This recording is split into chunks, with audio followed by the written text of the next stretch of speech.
Now there is a problem with the top. It smells really bad. Ugh. Well, welcome to my office.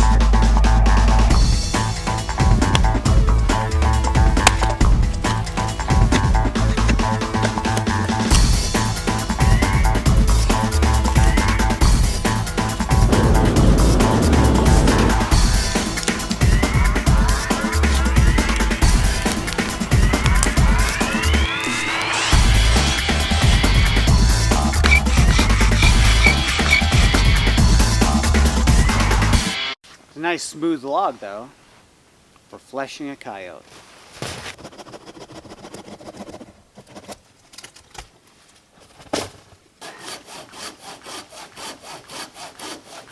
I feel pretty safe cutting this one up here because this tree is pushing this one away, so it's not going to fall towards me, and that's why I'm on this side of the log.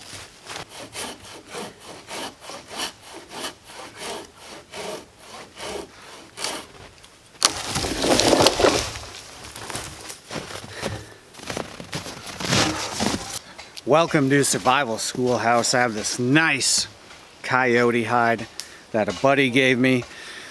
And so let's scrape this down, take the fascia off on the inside, and then turn it into an arrow quiver.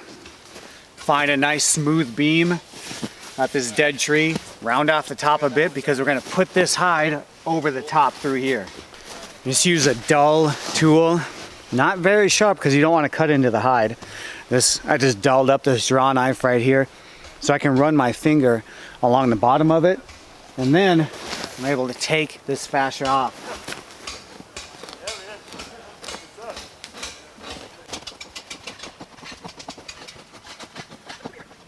You can also put this over your leg and then cut it off real carefully with a scalpel or a knife.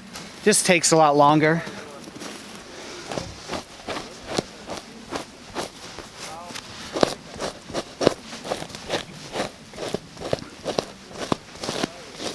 You can see in this part right here, just starting to almost come through into the other side. Don't want to cut that spot anymore. I'm going to split the tail right here, get all the flesh out from the inside. The bones are already out, so then once it dries, it'll fold right back in on itself.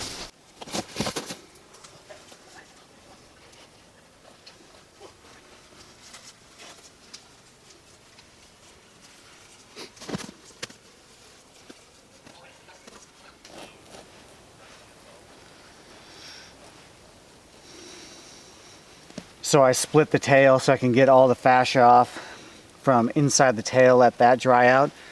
And you want to get all the fascia off so the hair doesn't slip out as well. So not only will it keep it from rotting, but you want that hair to stay in the hide as long as possible. I'm going to have to thin the top of this out because my fleshing beam isn't pointy enough. So I'm just going to chop that down, make it a little smaller and more round so I can fit the head up and through the top.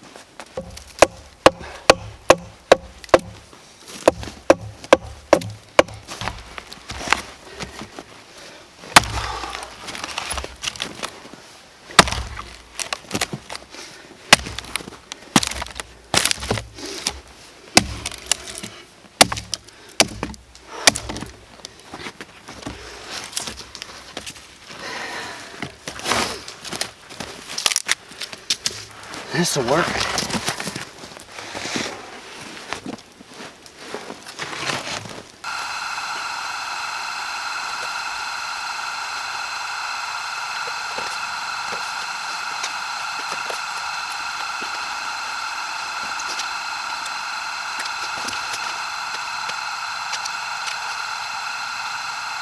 We have our coyote pelt, freshly washed, fleshed on the inside. Now I have this rabbit cage type material. Put this on the inside to help hold it open while it dries out.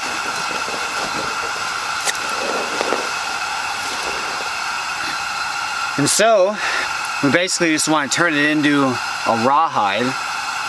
and just let it dry out into as stiff a shape as possible for this hide right here.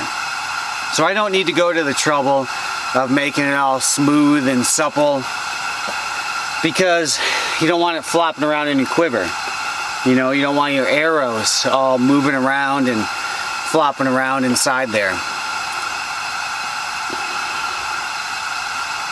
But our coyote hide, I could add a tube of leather to the inside once this dries out to try and get it to hold its shape, give it some more rigidity, but we'll see how it turns out once it dries out.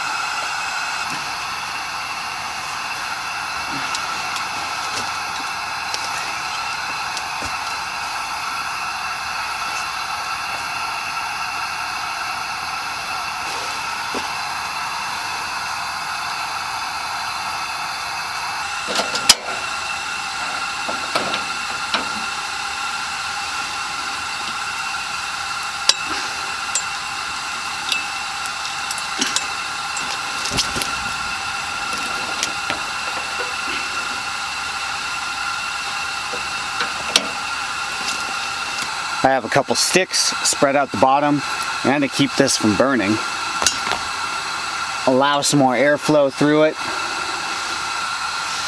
There we go. Nice.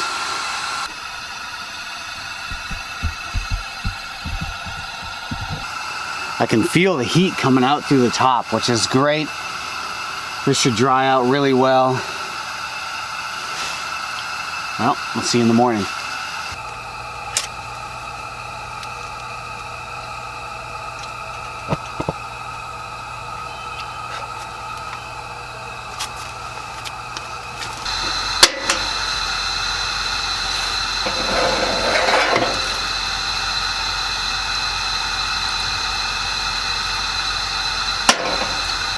Good morning.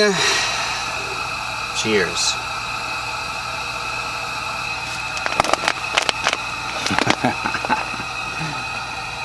It's pretty dry on the inside. It's definitely dry down here.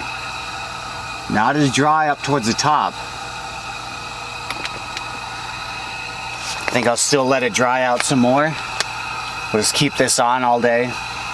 A fan would help. The outside of the fur is still wet. So it's been about 7 hours. Buddy heater's on medium.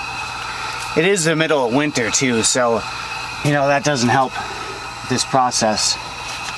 You could hang it up high over a fire or just above the fire.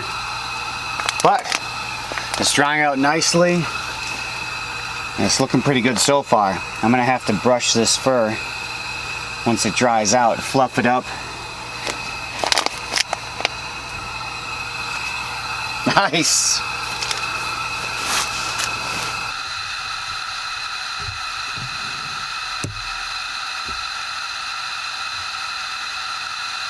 Here he is. We have the coyote pelt, pretty dry. Now there is a problem with the top. I didn't get all the flesh out around the ear or somewhere around the top. And it smells really bad. Ugh. But all we need to do is take this out, take the mesh out of the bottom. With the mesh, I use these spreader sticks.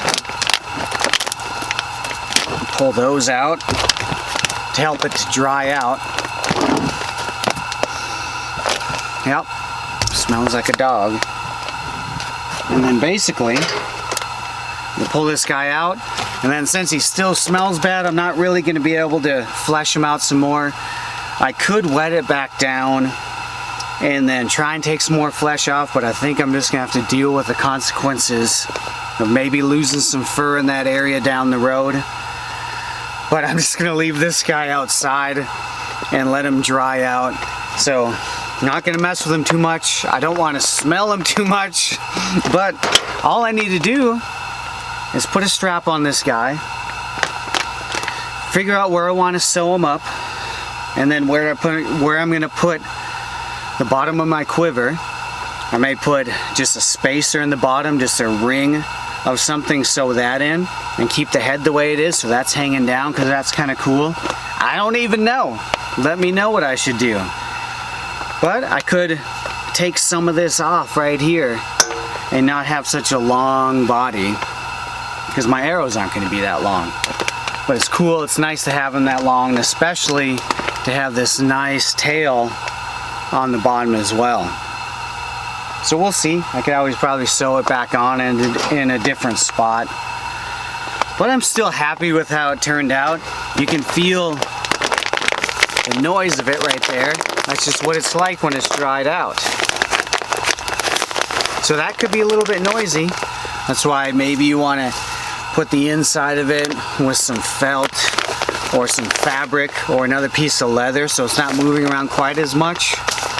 So it just kind of depends on your scenario that you're doing. Mainly just using it because it's fun and it's a good thing to make and not to waste it. So we're gonna keep surviving with this guy. Hopefully I'll be able to carry some arrows in with them and go on a primitive hunting trip. Keep surviving.